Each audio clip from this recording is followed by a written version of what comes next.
안녕하세요. 법 읽어주는 공정쌤입니다. 이번 영상은 제32회 공인중개사 시험 기출문제 해설, 국토의 계획 및 이용에 관한 법률입니다. 41번입니다.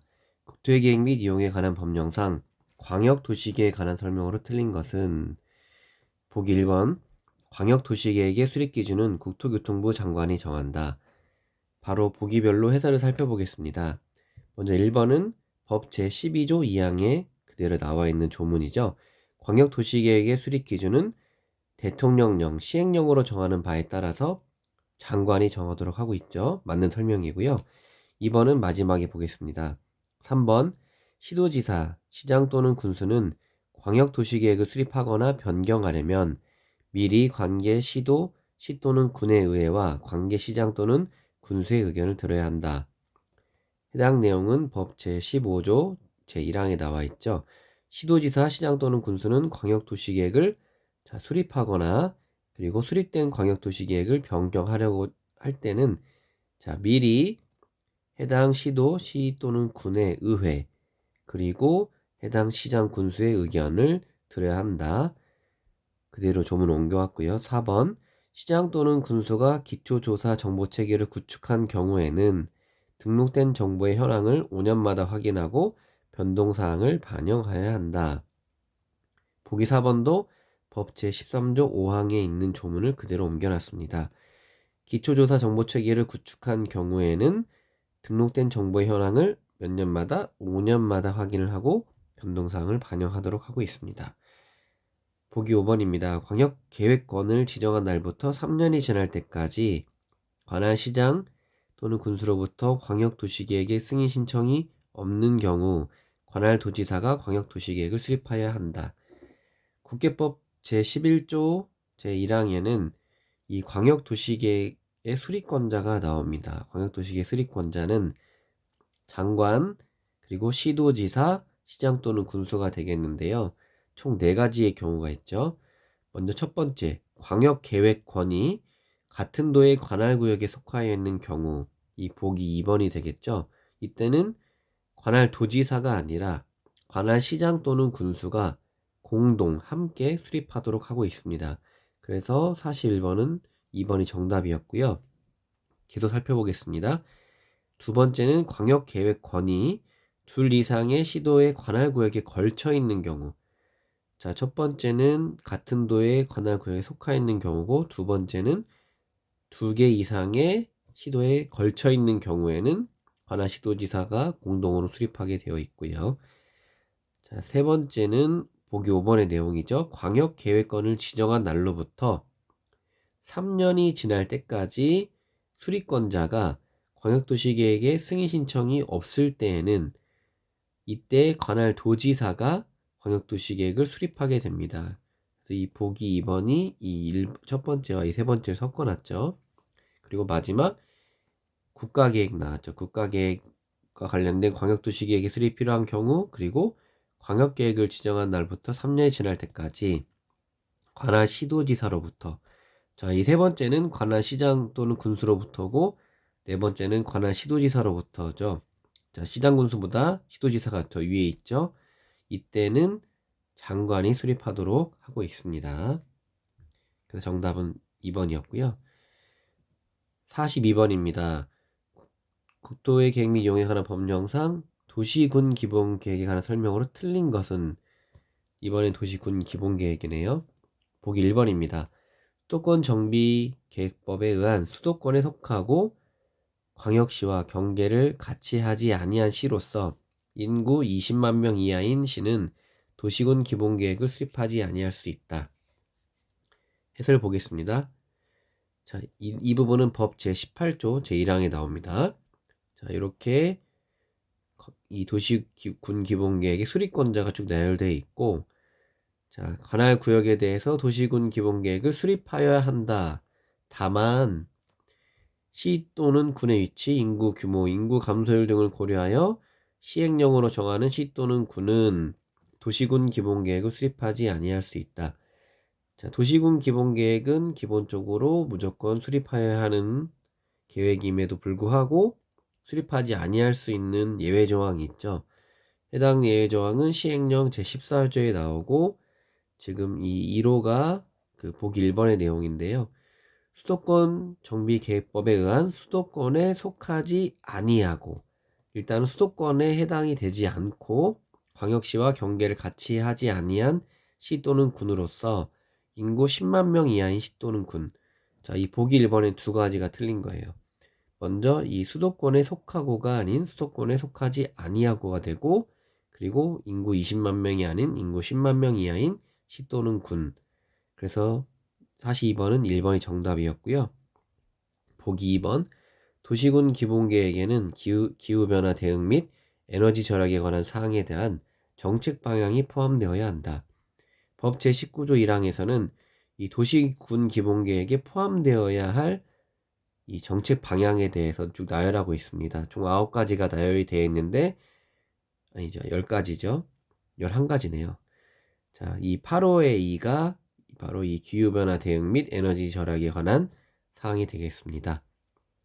맞는 설명이었고요. 3번 광역도시계획이 수립되어 있는 지역에 대하여 수립하는 도시군 기본계획은 그 광역도시계획에 부합하여야 한다. 자, 이 광역도시계획이 수립되어 있는 지역에서 도시군 기본계획을 수립할 때에는 도시군 기본계획보다 상위 계획인 광역도시계획에 부합을 해야 하고 만약에 이 도시군 기본계획 내용이 상위 계획인 광역도시계획의 내용과 다를 때에는 상위 계획인 광역도시계획의 내용이 우선한다고 법 제4조 3항에서 규정하고 있습니다.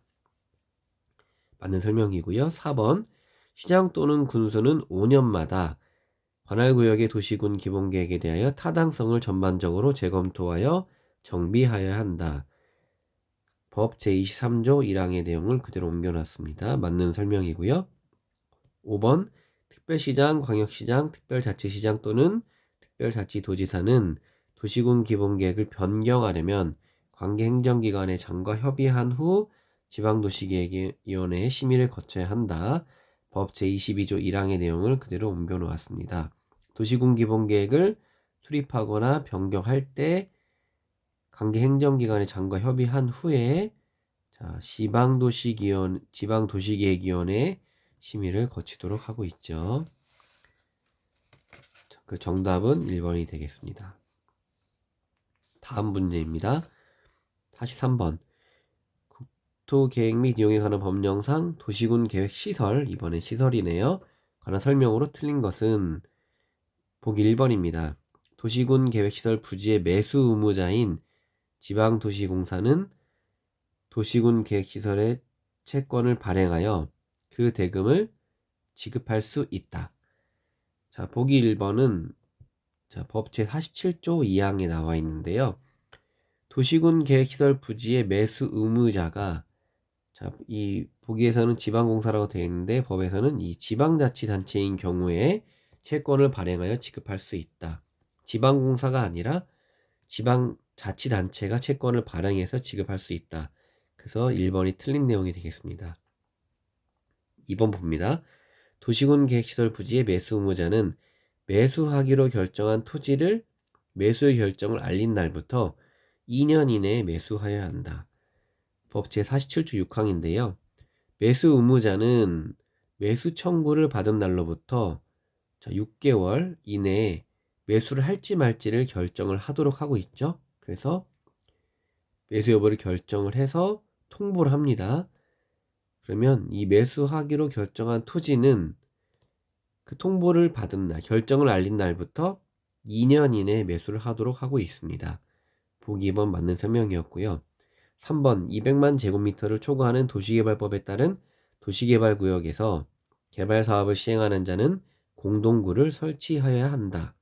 법 제44조 1항에 나와 있는 내용인데요. 다음 각호에 해당하는 지역, 지구, 구역 등이 대통령령으로 정하는 규모 200만 제곱미터입니다. 200만 제곱미터를 초과하는 경우에는 해당 지역 등에서 개발사업을 시행하는 자는 공동구를 설치하여야 한다. 자, 강행 규정입니다. 무조건 설치하라고 되어 있죠. 그래서 1호부터 5호까지 나와 있는데 1호에 이 도시개발구역이 나와 있죠. 그래서 3번은 맞는 설명이고 이 도시개발구역 외에 택지개발지구, 경제자유구역, 정비구역, 그리고 시행령에서 정하는 공공주택지구와 도청 이전 신도시가 있습니다. 그 작년에 치러진 33회 공인중개사 시험에서 지금 이 법 제44조 1항과 같이 보기 이 조항이 4개가 있고 이 나머지 하나가 시행령으로 넘겼을 때는 이 법령에서 정하고 있고 뭐 그 밖에 대통령령으로 정하는 사항은 고려하지 않는다라고 단서조항을 달았을 때 이 5번에 있는 내용이라도 해당 보기는 틀린 것으로 나와 있기 때문에 이렇게 5가지가 나열되어 있고 그 중에 5번째가 뭐 대통령령으로 정하는 이런 내용이 나오면 해당 내용이 틀리게 되는 아주 지능적인 문제들도 좀 유의를 하시면 좋을 것 같습니다. 보기 3번 맞는 내용이고요. 4번 국가계획으로 설치하는 광역시설은 그 광역시설의 설치 관리를 사업 종목으로 하여 다른 법률에 따라 설립된 법인이 설치 관리할 수 있다. 법 제45조 3항의 내용이 되겠습니다. 자, 5번 도시군 계획시설 채권의 상환기간은 10년 이내로 한다. 해설을 보면 법 제47조 3항에서 도시군 계획시설 채권의 상환기간은 10년 이내로 하며 그 이율은 채권 발행 당시 은행법에 따른 인가를 받은 은행 중 전국을 영업을 하는 은행이 적용하는 1년 만기 정기예금 금리의 평균 이상이어야 한다. 그리고 이 구체적인 상환기간과 이율은 조례로 정하도록 하고 있습니다. 그래서 채권의 상환기간은 10년 이내로 한다. 맞는 설명이 되겠습니다. 이 도시군 계획시설 매수 청구에 대해서 조금만 정리를 하고 가겠습니다. 도시군 계획시설 매수 청구는 이 도시군 계획시설 이 사업이 고시일로부터 10년이 지나는 동안에 이 시행이 안 됐을 경우에 이 매수 청구를 할 수 있죠. 그런데 모든 시설에 대해서 할 수 있는 것이 아니고 지목이 대지여야 합니다. 지목이 대지인 경우에 할 수 있고, 그리고 이 매수를 해야 되는 사람은 기본적으로 현금으로 사야 되는데 만약에 토지 소유자가 원할 경우에는 채권으로도 받을 수 있습니다. 그리고 방금 살펴본 것처럼 채권의 상환기간은 10년이고 그리고 매수 여부를 결정을 이 신청한 날로부터 6개월 이내에 청구를 받은 날로부터 6개월 이내에 통보를 하여야 되고 그 결정 알린 날부터 2년 내에 매수를 하도록 하고 있죠.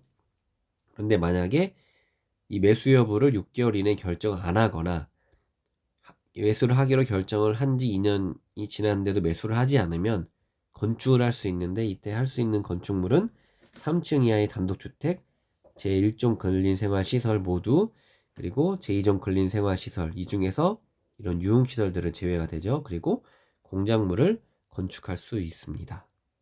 여기까지 정리하시면 좋을 것 같고요.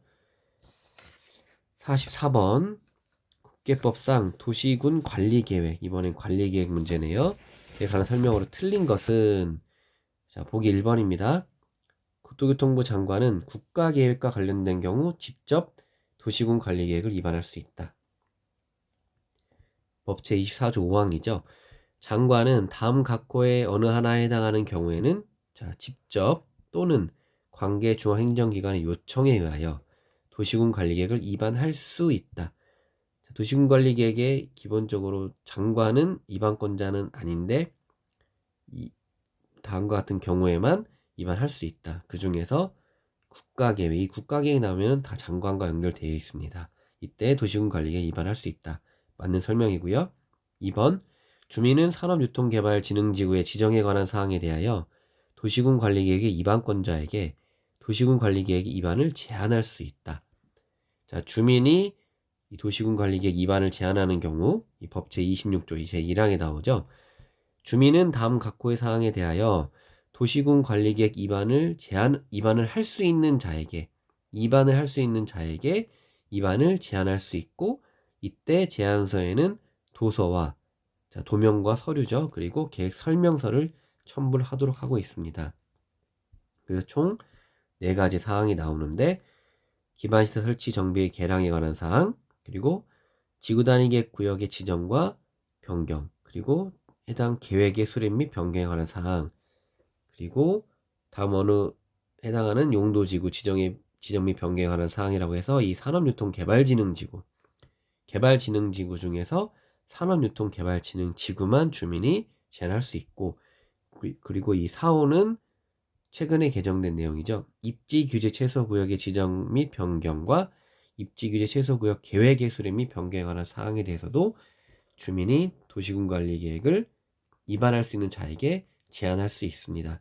입지규제 최소구역이라는 것은 어떠한 입지, 개발할 수 있는 입지에 대해서 규제를 최소화하겠다. 말 그대로 규제가 최소화되어 있는 지역이 되겠습니다. 보기 2번 맞는 설명이었고요.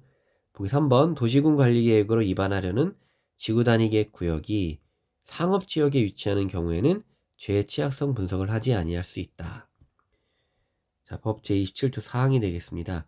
도시군 관리계획으로 위반하려는 지역이 도심지, 즉 상업지역에 위치하거나 개발이 끝나서 나대지가 없는 등 시행령으로 정하는 요건에 해당하면 기초조사, 환경성 검토, 토지 적성 평가 또는 재해 취약성 분석을 아니할 수 있다. 보기 3번 맞고요. 4번 도시군 관리계획 결정의 효력은 지형도면을 고시한 다음 날부터 발생한다. 자주 출제되는 지문이죠. 자, 대부분 어떤 효력은 한 날, 다음 날부터 발생하는데 이 도시군 관리계획 결정의 효력은 이 지형도면을 고시한 날, 그날부터 발생을 하고 있습니다. 법 제31조 1항에 나와 있죠. 그래서 4번이 틀린 내용이 되겠고요. 5번 인접한 특별시, 광역시, 특별자치시, 특별자치도, 시 또는 군의 관할구역에 대한 도시군 관리계획은 관계 특별시장, 광역시장, 특별자치시장, 특별자치도지사, 시장 또는 군수가 협의하여 공동으로 위반하거나 위반할 자를 정한다. 자, 법 제24조 3항에 나와 있습니다. 자, 인접한 지역에 위치한 구역에서 도시군 관리계획을 위반할 경우에는 자, 여러 사람 협의를 해서 공동으로 위반을 하거나 아니면 위반할 자를 정하도록 하고 있죠. 맞는 내용이 되겠습니다. 다음 45번 국계법상 지구단위계획 구역과 지구단위계획에 관한 설명으로 틀린 것은 보기 1번입니다. 지구단위계획에 수립되어 있는 지구단위계획 구역에서 공사기간 중 이용하는 공사용 가설건축물을 건축하려면 그 지구단위계획에 맞게 해야 한다. 즉 지구단위계획이 적용되는 지역과 아닌 지역을 얘기를 하는 거죠. 해설을 보겠습니다. 법 제54조가 되겠고요. 지구단위계획 구역에서 건축물을 건축 또는 용도 변경하거나 공작물을 설치하려면 그 지구단위계획에 맞게 하여야 한다. 이때 이 대통령령으로 정하는 가설 건축물은 제외를 하도록 하고 있고, 그리고 또 단서 조항이 있죠. 지구단위계획 수립되지 아니한 경우에는 그러하지 아니하다.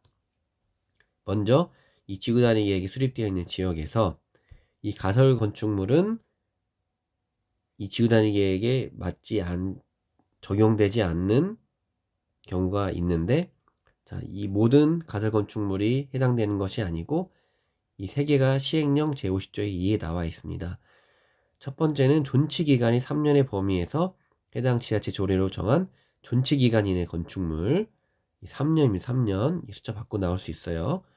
두 번째, 재해복구 기간 중 이용하는 재해복구용 가설 건축물, 그리고 보기 1번에 나와 있는 공사기간 중 이용하는 공사용 건축물은 지구단위계획 구역이라고 하더라도 그 지구단위계획이 수립되어 있다 하더라도 그 지구단위계획을 적용을 받지 않습니다.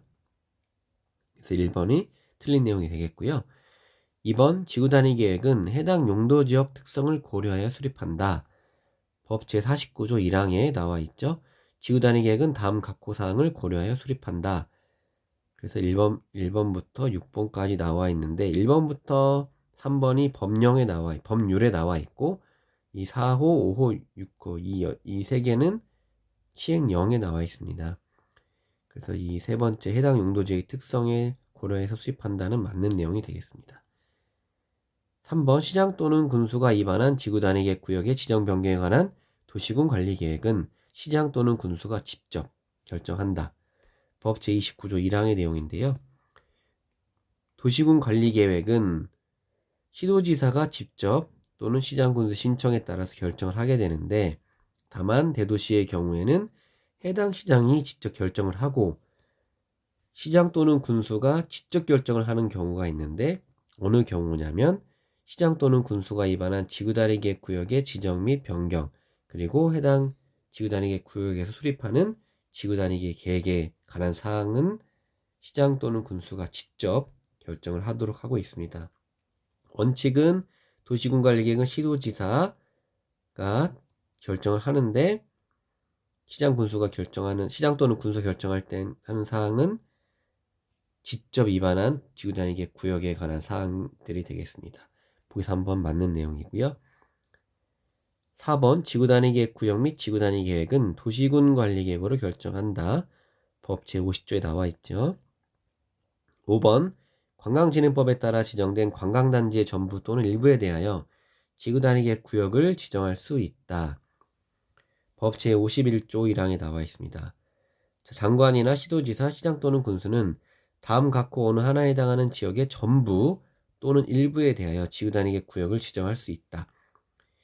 용도지구, 도시개발구역, 정비구역, 택지개발지구, 대지조성사업지구, 산업단지, 준산업단지, 그리고 관광단지 또는 관광특구에 지구단위 계획 구역을 지정할 수 있습니다. 보기 5번 맞는 내용이 되겠습니다. 정답은 1번이었고요. 다음 46번입니다. 국토의 계획 및 이용에 관한 법령상 개발행위에 따른 공공시설 등의 기속에 관한 설명으로 틀린 것은, 이건 보기를 읽지 않고 바로 해설을 보겠습니다. 자, 먼저 이 개발행위 허가를 받은 자가 행정청인 경우에 이 개발행위 허가를 받은 자가 새롭게 공공시설을 설치하거나 기존의 공공시설에 대체되는 공공시설 설치할 때에는 이 새로 설치된 공공시설은 그 시설을 관리할 관리청에 무상으로 기속되고, 종래 공공시설은 개발행위 허가를 받은 자에게 무상으로 기속된다. 자, 개발행위 허가를 받은 자가 행정청일 때는 이제 어떤 개발행위를 통해서 새롭게 이 공공시설 설치를 했어요. 그러면 또는 아니면 기존의 어떤 시설을 대체해서 설치를 했는데, 이 새롭게 설치되는 시설은 이 시설을 관리할 관리청으로 무상으로 기속이 되고, 예전에 있던 공공시설 철거를 했겠죠. 철거를 하거나 폐지를 했을 텐데 그거는 돈을 주고 사오는 것이 아니고 무상으로 내가 가져올 수 있는 겁니다. 개발행위 받은 자에게 무상으로 기속된다. 그 내용이 되겠고요. 자, 두 번째, 이 개발행위 허가를 받은 자가 행정청인 경우 1번과 똑같은데, 1번은 새로 공공시설 설치하는 경우고, 두 번째는 이 개발행위가 끝났을 때 준공검사를 마친 때에는 해당 시설의 관리청에 공공시설 종료와 토지 세목을 통지하도록 하고 있고, 이때 이 통지한 날에 관리할 관리청과 개발행위 허가를 받은 자에게 각각 이 공공시설이 기속된 것으로 본다 라고 되어 있습니다.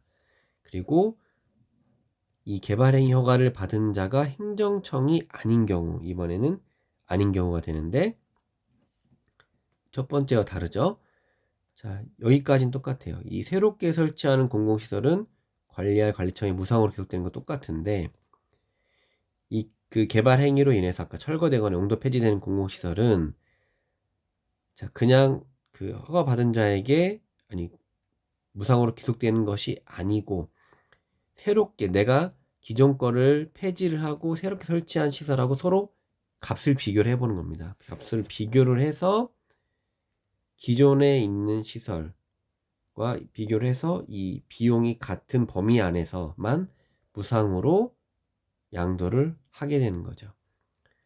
행정청인 경우에는 이런 거 뭐가 더 비싸고 싸고 따지지 않고 그냥 서로 그냥 갖자 이건데, 행정청이 아닐 때는, 자, 민간이잖아. 민간인 어때요? 돈을 정확히 따져야겠죠. 그래서 새롭게 설치하는 시설과 이 폐지한 시설에 대해서 이 가격을 비교를 해서 딱 그 범위 안에 들어오는 것만큼만 무상으로 양도할 수 있다 라고 되어 있습니다. 그래서 46번의 답은 이 5번이 되겠습니다. 자, 받은 적이 무상으로 기록되는 것이 아니고 이 설치 비용에 상당하는 범위에서 무상으로 기록됩니다. 양도할 수 있는 겁니다. 기속이 아니라. 자, 다음 47번. 국토의 계획 및 이용에 관한 법령상 개발 행위에 따른 기반 시설의 설치에 관한 설명으로 옳은 것은, 이번에 옳은 것 문제 나왔네요. 보기 1번. 시장 또는 군수가 개발 밀도 관리 구역을 변경하는 경우 관할 지방도시계획위원회 심의를 거치지 않아도 된다. 법 제66조 3항입니다.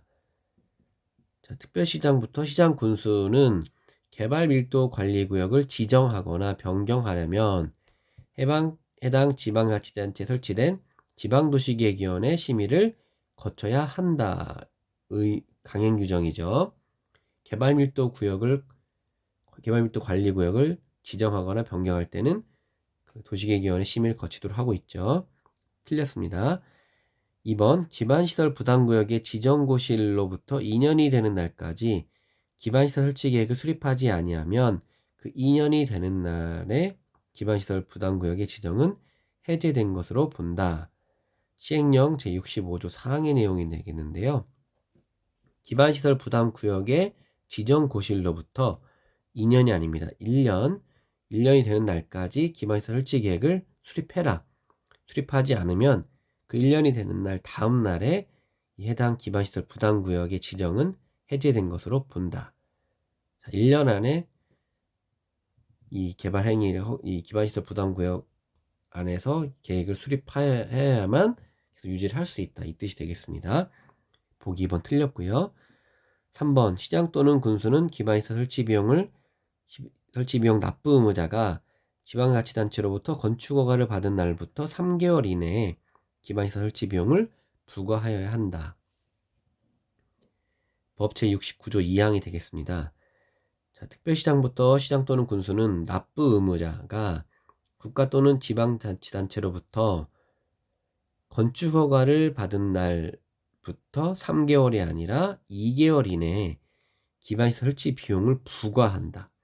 자, 일단 비용 부과는 건축허가를 받은 날로부터 2개월 이내에 하도록 하고 있고, 해당 납부 의무자는 사용승인 신청을 하기 전까지 납부를 하고 사용 신청을 하라는 얘기가 되겠죠. 자, 돈을 다 내고 사용승인 신청을 해라. 이게 되겠습니다. 보기 3번은 이게 2개월이 되겠고, 보기 5번은 신청 후가 아니라 신청 전까지 내도록 하고 있죠. 신청 시까지. 보기 4번입니다. 시장 또는 군수는 개발밀도 관리구역에서는 해당 용도지역에 적용되는 용적률의 최대한도 50% 범위에서 용적률을 강화하여 적용한다. 자, 특별시장부터 시장 또는 군수는 개발밀도 관리구역에서는 시행령으로 정하는 범위에서 건폐율 또는 용적률을 강화하여 적용한다. 개발밀도를 관리한다는 뜻은 해당 지역의 기반시설 자체가 이미 거의 포화 상태가 이루어졌기 때문에 그 앞으로 일어나는 개발 행위들을 관리를 하겠다는 뜻이잖아요. 말 그대로 관리를 하는 것이기 때문에, 자, 완화가 아닌 강화입니다. 무조건 강화예요. 개발밀도 관리 강화. 자, 그러면 이 강화의 범위는 어느 정도 되느냐? 용적률 최대한도의 50%. 이 해당 용도 지역별로 허용 용적률이 있잖아요. 거기에 추가적으로 50%까지 강화해서 적용한다. 즉, 뭐 예를 들어서 원래 500%까지 용적률을 줬던 용도 지역인데 50%를 깎는 거죠. 여기는 450%까지만 준다. 그런데 해당 내용을 잘 보시면 건폐율에 관한 사항은 없습니다. 아직 시행령에서 정하지 않고 있고, 이 용적률에 대해서만 현재 법 제도상에는 나와 있죠. 정답은 4번이 되겠습니다. 다음 48번. 국토계획 및 이용에 관한 법령상 성장관리계획 구역을 지정할 수 있는 지역이 아닌 것은, 성장관리계획은 한 1, 2년 전에 나왔던 개정된 사항이죠. 자, 바로 법 제75조의 2 제1항을 보겠습니다. 특별시장부터 시장군수는 녹지지역, 관리지역, 농림지역, 자연환경 보전지역 중에서 다음 어느 하나에 해당하는 지역의 전부 또는 일부에 대하여 성장관리계획 구역을 지정할 수 있다. 2로 개발 수요가 많아서 무질서한 개발이 진행되고 있거나 진행될 것으로 예상되는 지역. 2호 주변의 토지 이용이나 교통요건 변화 등으로 향후 시가화가 예상되는 지역. 3호 주변 지역과 연계하여 체계적인 관리가 필요한 지역.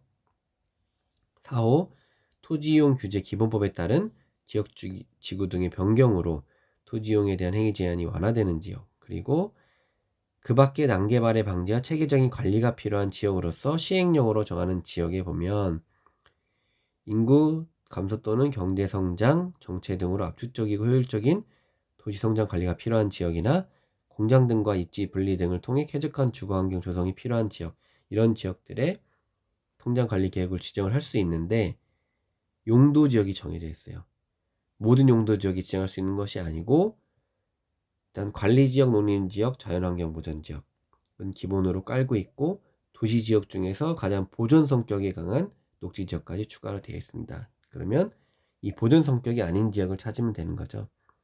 말 그대로 성장을 관리하겠다. 주거지역은 계속 성장을 해야 되는 거잖아요. 도시지역들은. 근데 이 나머지 보기들은 다 보존 성격이 강한 지역들.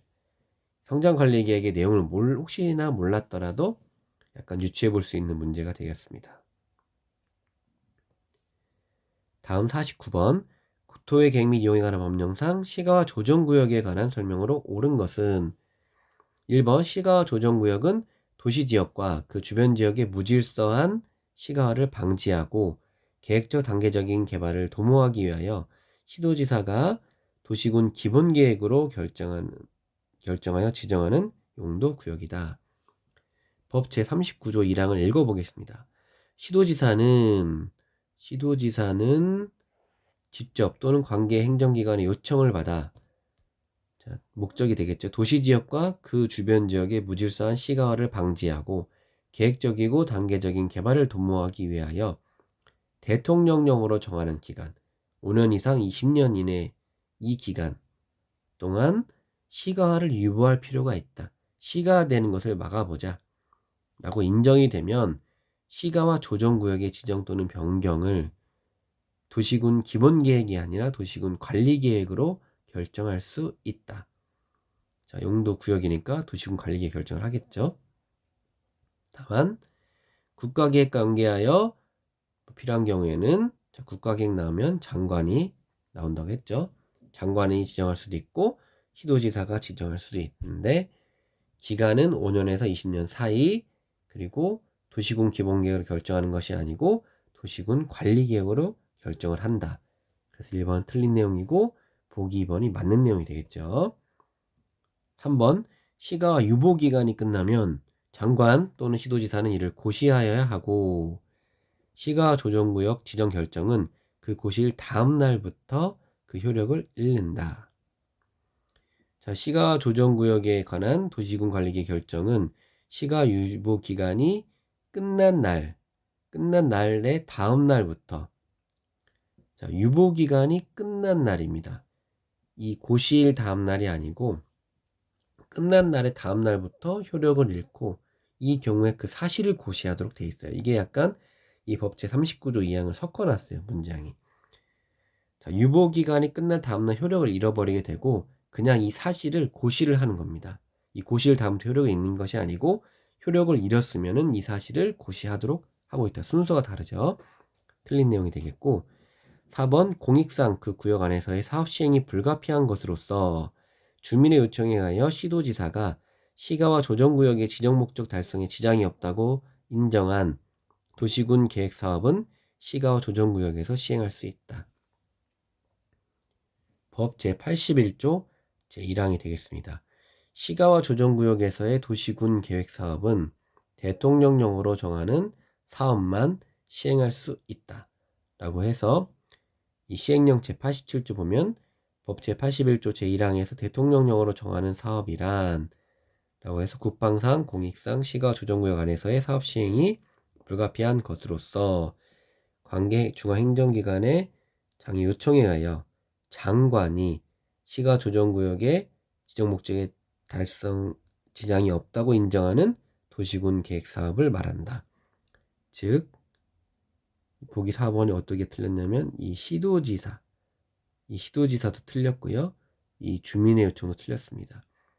관계 중앙행정기관의 요청에 의해서 장관이 지정이 없다고 인정하는, 자, 한 단계 위가 되겠죠. 그래서 보기 4번이 틀렸고요.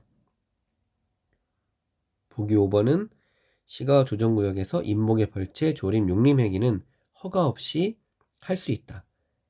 자, 법 제81조 2항을 보면 시가 조정구역에서는 도시군 계획 사업의 경우 외에는 다음 각 어느 하나에 해당하는 행위 한정하여 허가를 받아서 행위를 할 수 있다. 기본적으로 어떤 대부분의 행위들은 안 되는데 이런 경우에만 허가를 받아서 할 수 있다. 허가 없이 하는 것이 아니고 허가를 받아서 할 수 있다. 어떤 것들이 있냐면 농업, 임업 또는 어업용 건축물을 건축한 행위나 마을 공동시설, 공익시설, 공공시설, 관공업 등 주민 생활 영위하는 데 필요한 행위, 그리고 임목, 벌채, 조림, 용림, 토속의 채취는 허가를 받아서 그 행위를 시가 조정구역 안에서 할 수 있도록 되어 있습니다. 그 답은 그러니까 2번이 되겠죠. 다음 50번입니다. 이번엔 도시군 계획 시설 사업에 관한 내용이고 틀린 것을 묻고 있습니다. 보기 1번. 도시군 계획 시설은 기반시설 중 도시군 관리계획으로 결정된 시설을 말한다. 법 제2조 7호에 나와 있는 내용 맞는 내용이 되겠고요. 2번. 도시군 계획시설 사업이 같은 도의 관할구역에 속하는 둘 이상의 시 또는 군에 걸쳐서 시행하는 경우에는 장관이 시행자를 지정한다. 법 제86조 3항을 봅니다. 법 제86조 3항 먼저 하얀색 부분을 읽어볼게요. 도시군 계획시설 사업을 시행하려는 구역이 같은 도의 관할구역에 속하는 경우에는 관할도지사가 시행자를 지정하고 둘 이상의 시도의 관할구역에 걸치는 경우에는 국토교통부 장관이 시행자를 지정하도록 하고 있습니다. 자, 같은 도의 관할구역에 속하는 경우에는 관할도지사가 시행자를 지정을 하고 둘 이상의 시 또는 군에 걸치는 경우에는 장관이 정하도록 하고 있는데 말을 섞어놨죠. 보기 2번 틀렸습니다. 자, 원래는 이 86조 3항은 기본적으로 이 86조 2항에 따른 협의가 성립되지 아니하는 경우라는 앞에 전제가 붙어요. 86조 2항을 보면은 이 도시군 계획시설 사업이 둘 이상의 지역에서 걸쳐 시행될 경우에는 먼저 서로 협의해서 지정하도록 되어 있는데 이 협의가 안 됐을 때 이제 지정할 수 있는 사람을 물어보는 정하는 조항이 되거든요. 같은 도 관할구에 속했을 때는 관할도지사가 정하고 둘 이상 시도의 관할구에 걸쳤을 때는 장관이 지정한다. 자, 답은 2번이 되겠고요. 3번. 한국토지주택공사는 도시군 계획시설 사업 대상 토지 소유자 동의 요건을 갖추지 않아도 도시군 계획시설 사업의 시행자로 지정받을 수 있다. 법 제86조 7항입니다. 다음 각호에 해당하지 아니하는 자가 도시군 계획시설 사업의 시행자로 지정을 받으려면 도시군 계획시설 사업의 대상인 토지의 소유 면적 및 토지 소유자 등의 동의 비율에 관하여서 시행령으로 정하는 요건, 면적 3분의 2 이상, 소유자 2분의 1 이상을 갖추어서 하도록 되어 있죠. 자, 이때 다음 각호에 해당하지 아니한 자, 먼저 다음 각호에 해당하는 자는 국가 또는 지방자치단체, 그리고 공공기관, 한국토지주택공사 말하죠. 그리고 지방공사 및 지방공단이 되어 있습니다. 그래서 정답은 토지주택공사는 이 토지주택공사는 여기에 해당이 되지 아니하는 자가 아니고 해당되는 자이기 때문에 이 동의 비율을 충족하지 않아도 시행자로 지정을 받을 수 있다. 맞고요. 보기 4번. 도시군 계획시설 사업 실시 계획에는 사업의 착수 예정일 및 준공 예정일도 포함되어야 한다. 시행령 제97조 1항에 나와 있습니다. 도시군 계획시설 사업의 시행자는 다음 각호의 사항을 포함하여 도시군 계획시설 사업에 관한 실시 계획을 작성하여야 한다. 사업의 종류 명칭, 사업의 면적 규모, 사업 시행자의 성명 주소, 그리고 사업의 착수 예정일과 준공 예정일을 포함해서 실시계획을 작성하도록 하고 있습니다. 보기 5번은 89조 4항에 나와 있는 내용입니다. 도시군 계획시설 사업 실시계획 인가 내용과 다르게 도시군 계획시설 사업을 하여서 토지의 원상회복 명령을 받은 자가 원상회복을 하지 않으면 행정대집행법에 따라서 원상회복을 시킬 수 있고, 이때 행정대집행에 필요한 비용은 이행보증금으로 충당할 수 있도록 하고 있습니다.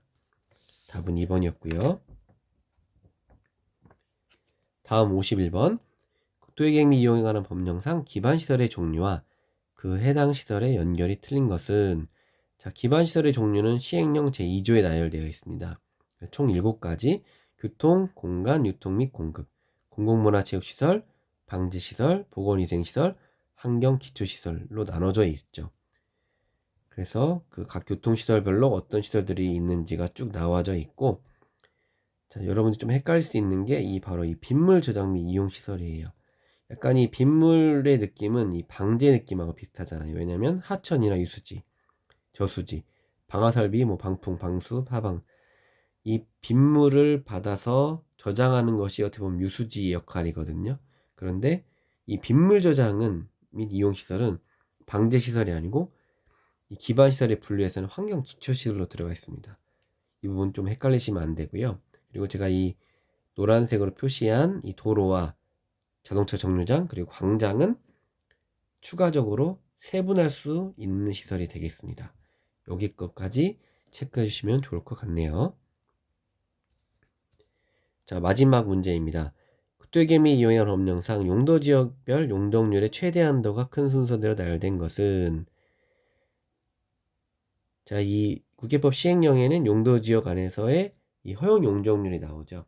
예전에는 이 각 용도지역별로 이 몇 %까지 되는지 수치가 주로 나왔었다면, 최근 작년 시험 빼고 그 전까지는 계속해서 어떤 게 더 크고 작냐 이 순서를 나열하는 것이 트렌드였다가, 갑자기 또 작년 시험에서는 이 퍼센테이지를 물어봤어요.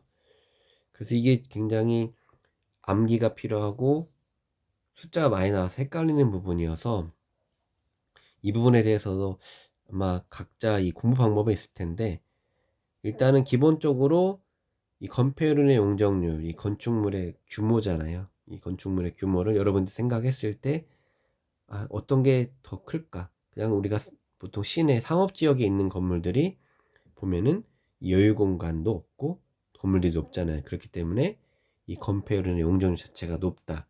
이 기본적으로 생각하시면 되고, 이 보전 가치가 있는 데들은 건축물이 거의 없잖아요. 그래서 이 건폐율의 용적률이 낮다라고 좀 이해를 하시면 될 것 같고, 이 용적률은 이 쭉쭉 올라가죠. 왜냐면 용적률은 지금 최소 80%부터 최대 1500%까지 올라가기 때문에 계속 이 계단형으로 단계별로 올라가게 되어 있는데, 건폐율은 최대가 100%예요. 건폐율과 용적률의 차이를 알고 계시죠? 건폐율은 해당 대지에서 수평적으로 바라봤을 때 대지를 얼마큼 채울 수 있느냐, 그러니까 건폐율이 되기 때문에 100%가 되겠고, 용적률은 위로 올라가는 거잖아요. 그래서 약간 서로 개념은 다르다. 그래서 이 건폐율은 사실은 서로 비슷합니다. 이 주거지역, 아까 말씀드린 대로 이 보존지역은 역시나 제일 낮고, 그 다음이 이 주거지역이 되겠고, 그 다음이 공업지역, 상업지역, 이런 순서대로 가는데, 건폐율은 이 폭이 거의 이 올라가는 폭이 작고, 용적률은 말씀드린 대로 80에서 1500까지 가기 때문에 폭이 크다. 요거까지 좀 기억하시면 좋을 것 같습니다. 자, 이렇게 그 국토계획 및 이용에 관한 법률에 대한 기출문제 해설을 봤고요. 그 도시개발법, 도시정비법 순차적으로 계속해서 영상을 업데이트하도록 하겠습니다. 이 영상이 도움이 되셨다면 구독 눌러주시면은 영상이 업로드 될 때마다 바로바로 확인하실 수 있을 것 같습니다. 시청해주셔서 감사합니다.